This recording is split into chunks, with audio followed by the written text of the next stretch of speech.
नमस्कार. समर्थ कदम या फॅमिली ब्लॉगमध्ये तुमच्या सर्वांचं मी मनापासून स्वागत करते. तर आपल्या आयुष्यामध्ये जे कोणी चांगले व्यक्ती असतात ना, तर अशा लोकांना आपल्याला जपता आलं पाहिजे. म्हणजे जे लोक आपल्या भल्यासाठी काहीतरी चार शब्द सांगतात किंवा ज्याच्यामुळे आपलं काहीतरी हित होतं, अशा लोकांना आपल्याला जपता आलं पाहिजे. बऱ्याच वेळा आपल्याला असं वाटते की या लोकांच्या असण्यानं किंवा नसण्यानं आपल्या आयुष्यात काहीच फरक पडत नाही.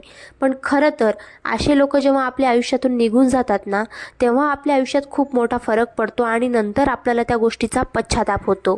म्हणजे ज्याप्रमाणे पंक्तीमध्ये मीठ वाढणारा जसा एकदाच येतो ना, तसंच आपल्या आयुष्यामध्ये सुद्धा चांगले व्यक्ती हे एकदाच येत असतात. त्यामुळं अशा लोकांना आपल्याला जपता आलं पाहिजे. आणि जे कोणी वाईट लोक असतील, असे लोक तर आपल्या आयुष्यामध्ये येतच राहणार. परंतु अशा लोकांकडे आपल्याला लक्ष द्यायचं नाही किंवा अशा लोकांना आपला जो मूल्यवान टाईम असतो, वेळ असतो, अशा लोकांसोबत आपण कधीच घालवायचा नाही.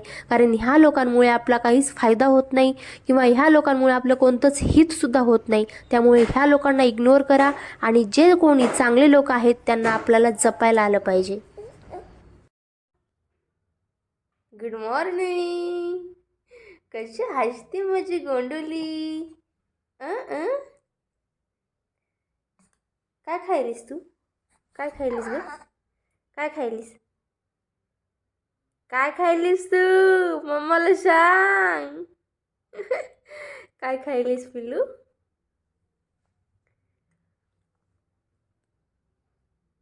चला चला, आता शमूला मम करायचं.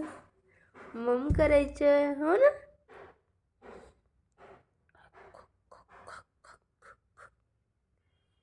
शम्या, शमो शमो शमो शमो.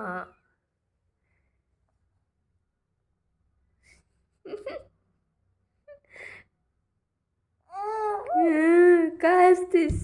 हा?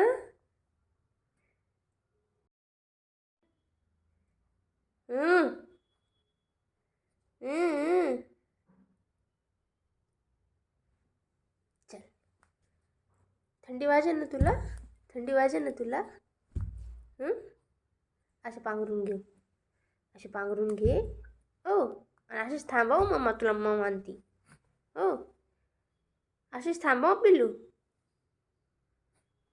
हो. पांघरून काढायचे नाही हा. असंच झोपायचं. हं. चल, bye. Bye, tata. Bye, Tata.